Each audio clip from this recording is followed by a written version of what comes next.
그 이름을 예수라. 그 이름을 예수라. 천사 곧 하나님께서 요셉과 마리아에게 각각 나타나셨습니다. 요셉에게는 천사를 통해서, 마리아에게도 천사를 통해서 각각 나타나셨습니다. 그리고 보내시는 메시아의 이름은 예수라고 분명하게 통보하십니다. 명령하신 것입니다. 자기 백성을 구원하실 자, 구원자라고 하는 의미를 담고 있는 이름입니다. 그러면 그 구원의 이유, 무엇으로부터의 구원자인가? 오늘 성경은, 마태는 죄에서라고 했습니다. 자기 백성을 그들의 죄에서 구원할 자이심이라. 구원의 대상이 위치한 곳이 그 자신이 아무것도 할 수 없는 죄의 상태라고 말하고 있습니다. 죄의 상태. 죄로부터의 구원. 이것이 하나님께서 구원자를 보내시고 그 구원자의 이름을 예수라고 부르도록 통보하신 것입니다. 오늘 사람들은 이 죄라는 단어를 불편해합니다. 그래서 상처 혹은 약함 또는 트라우마 이런 식으로 순화하려고 합니다. 교회에서 죄라는 단어가 점점 사라져가고 있습니다. 그런데 잊지 말아야 할 것은 죄가 희미해지면 상대적으로 구원도 희미해진다는 사실. 죄가 약화되면 구원도 약화된다 하는 것. 죄의 무게가 크기 때문에 구원의 가치도 그에 비해서 큰 것입니다. 죄를 약화시키면 불편한 이야기, 부정적인 이야기를 안 하기 위해서 죄에 대한 언급을 약화하면 좋을 것 같지만, 그러나 구원의 필요성이나 구원에 대한 감사도 옅어지는 것입니다. 죄를 별것 아니라고 생각하게 하면 내가 받은 구원도 심지어는 필요했나? 라고 생각할 수도 있게 된다는 것입니다. 죄가 얼마나 엄중한가를 이야기하면 그에 반해서 내가 받은 구원이 그래서 얼마나 큰 값인가, 큰 값어치인가에 대해서 깨닫게 될 텐데, 죄를 말하지도 않아 버리면, 또 말하되 순화시켜 버리면 구원의 가치도 구원의 무게도 그만큼 강해진다 하는 것입니다.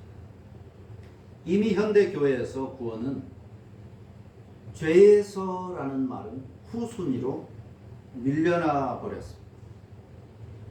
그래서 구원은 가난으로부터 구원, 풍성한 재물로 회복됨, 질병으로부터 회복, 건강하게 되는 것, 실패로부터의 회복, 성공하는 것, 이런 것과 짝을 이루어서 구원이라는 단어가 이해되고 있는 그런 현실로 나타나고 있는 것입니다. 특히 이 죄라는 단어는 성탄에 전혀 어울리지 않는다라고 생각할 수 있습니다. 그러나 이 성탄, 전혀 다른 성육신이 죄 때문이었다라고 하는 사실을 놓치지 않아요. 성탄, 하나님이신 그분이 예수라는 이름으로 인간의 몸을 입고 이 땅에 오신 이유는 죄 때문이라고 하는 것입니다. 만일 인간의 문제가 외로움이나 실패나 좌절이나 가난이나 이런 것이 문제였다면 성육신까지 필요 없었을 것입니다.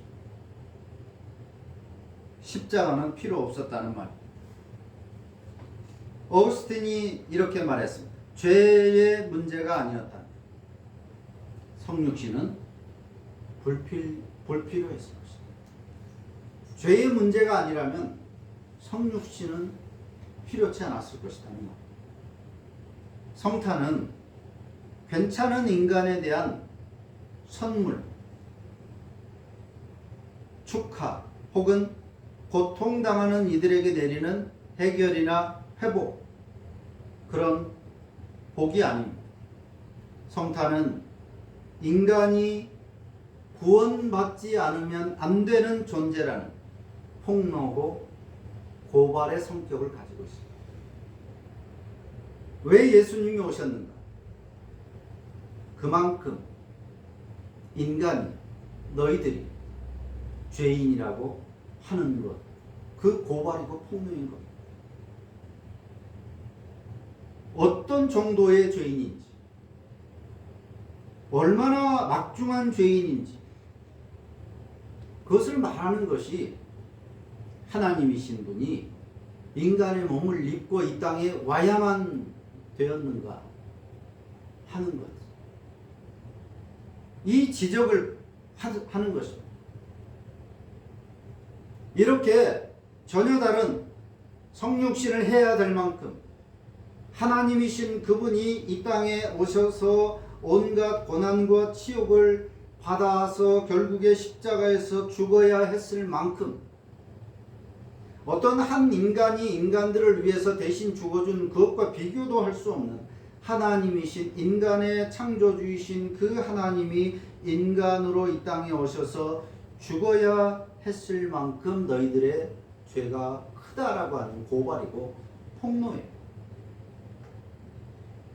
이것을 지적을 하고 있는데 즐거워한다, 잔치 분위기다, 모순된 그런 모습.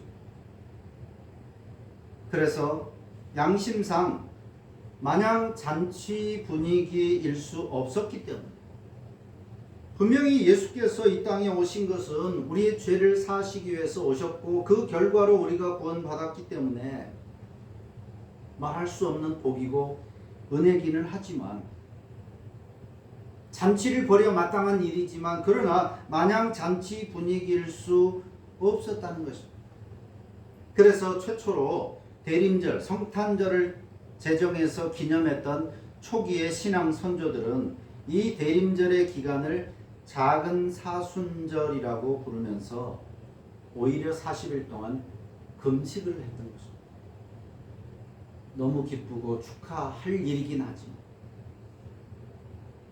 우리의 죄가 얼마나 심각했기 때문에 하나님이신 그분이 이 땅에 오셨을까 라고 하는 사실을 생각하면서 잔치를 벌인 것이 아니라 금식을 했다는 것입니다. 예수라는 이 이름, 하나님께서 직접 지정하셔서 이 예수라는 이름이 특별한 이름이라고 생각할 수 있지만, 사실 예수라는 이름은 그 당시에 매우 흔한 이름입니다. 동네마다 몇 사람이 있을 만큼 그렇게 흔한 이름인 것이, 앞에서 말한 것처럼 여호수아, 하나님은 구원이시다, 좋은 뜻을 가지고 있기 때문에, 좋은 이름이기 때문에 자녀들에게 그런 좋은 이름을 남발할 수 있었던 것입니다. 그래서 동네마다 예수라는 이름을 가진 사람이 많이 있었는데, 대표적으로 예수님이 십자가에 죽으시기 전에 재판을 하면서 빌라도가 유대인들에게 말합니다. 명절에 죄수 한 사람을 놔주는 전례가 있다. 그러니까 빌라도는 이 예수님에게 죄가 없는 것을 알았기 때문에 풀어주고 싶었습니다. 석방해주고 싶었는데, 그래서 물어본 것. 어떤 죄인도 명절이기 때문에 석방해줄 수 있다. 내가 이 예수를 풀어주려고 하는데 괜찮겠냐, 그런 뜻입니다. 그런데 유대인들은 한 목소리로 바라바를 풀어달라고 요구합니다. 바라바를 풀어주소서. 그 예수를 십자가에 못 박고 대신 바라바를 풀어주소서. 바라바. 이 바라바의 이름이 예수입니다. 바라바 예수. 그렇게 흔한 이름이었다는 것입니다. 그러나 하나님은 그 흔한 이름, 흔해 빠진 이름 하나를 선택을 해서 유일한 구원의 이름으로 만드셨습니다.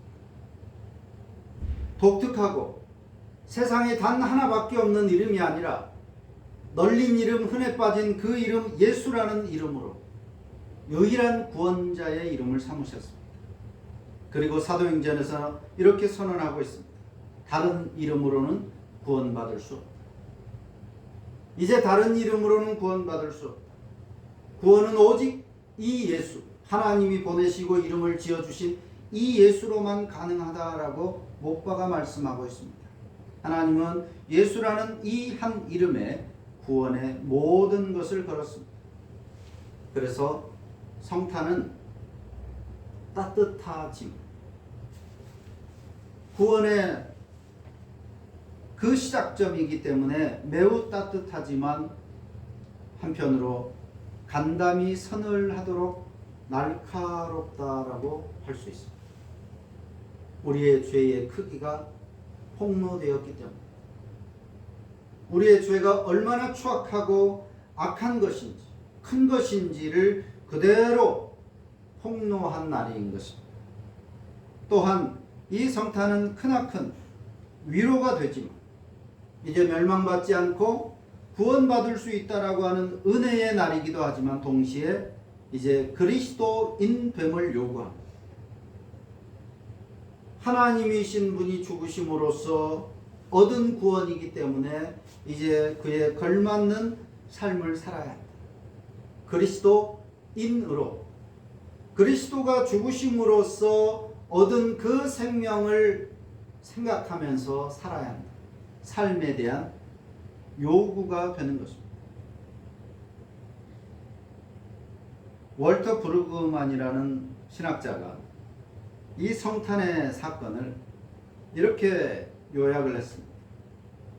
Off by 9 miles. Off by 9 miles.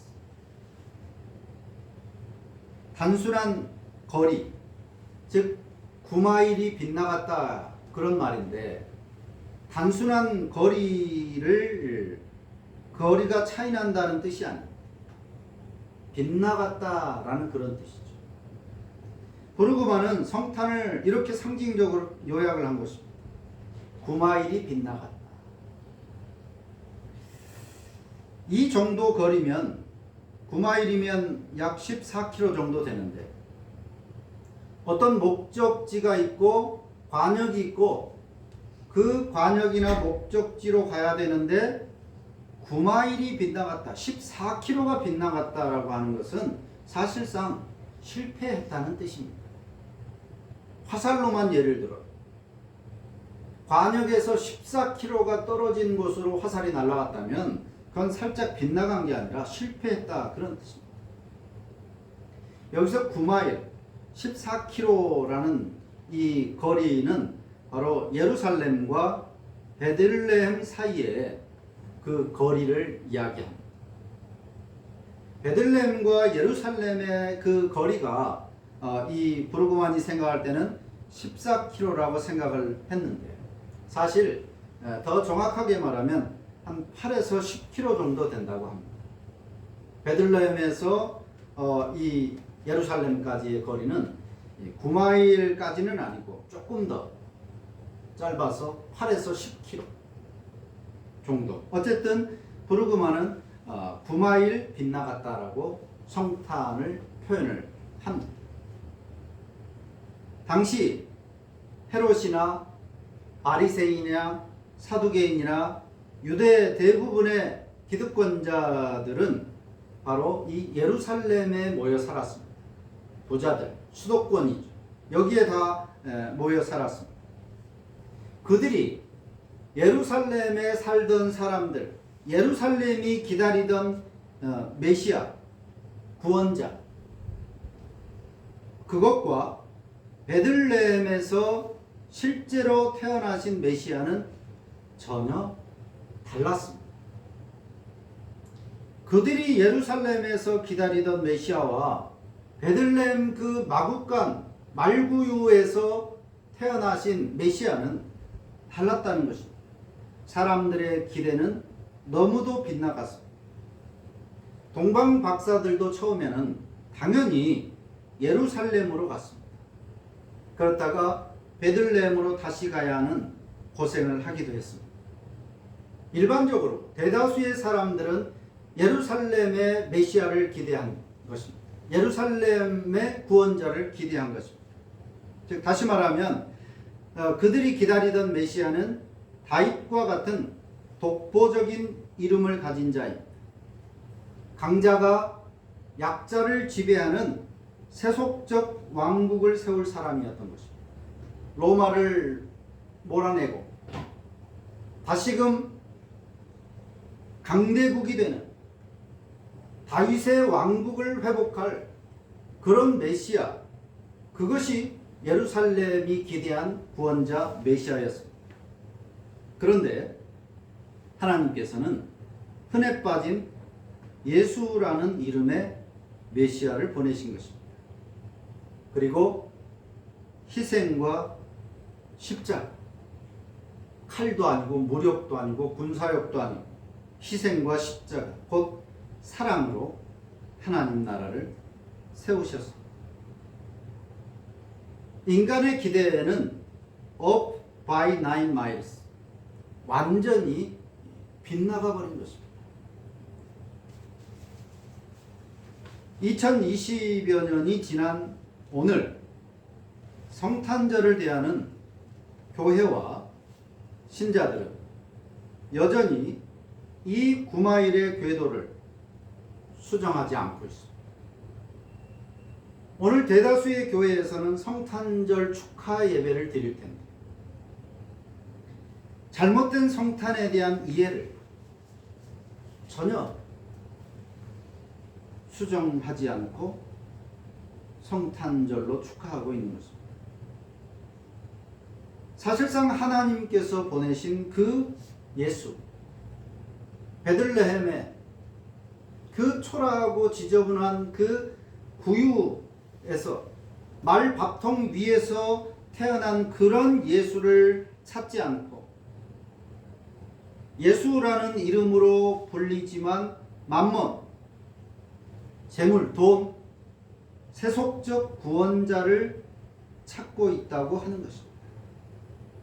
어쩌면 부르고마는 9마일이 빗나갔다고 했지만 오늘 한국 교회가 기념하고 있는 이 성탄절은 9마일이 아니라 90마일도 아닌 900마일도 더 빗나가 버린 성탄절이라고도 할 수 있습니다.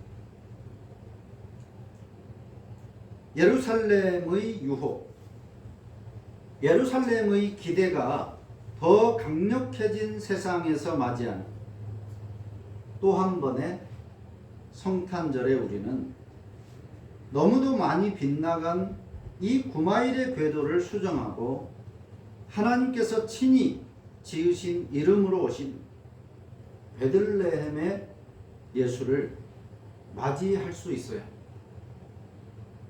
여전히 예수 믿으면 부자 되고 예수 믿으면 성공해야 되고 예수 믿으면 모든 것이 형통해야 되고 예수 믿으면 모든 것이 잘 되고 한마디로 말하면 세상 사람들이 가지고 싶어하고 부러워하는 그런 일들을 더 쉽게 얻을 수 있을 것이다. 그렇게 나에게 해주실 것이다 라고 하는 예루살렘의 기대, 예루살렘이 기다리던 그 예수가 아니라 베들레헴에서 나신 그 예수, 나를 위해서, 나의 죄를 위해서 죽으시기 위해서 오신 베들레헴 예수를, 그 이름을 우리가 맞이할 수 있어야 한다는 것입니다. 예수 그 이름, 단순히 감동이나 장식으로서의 이름이 아닙니다.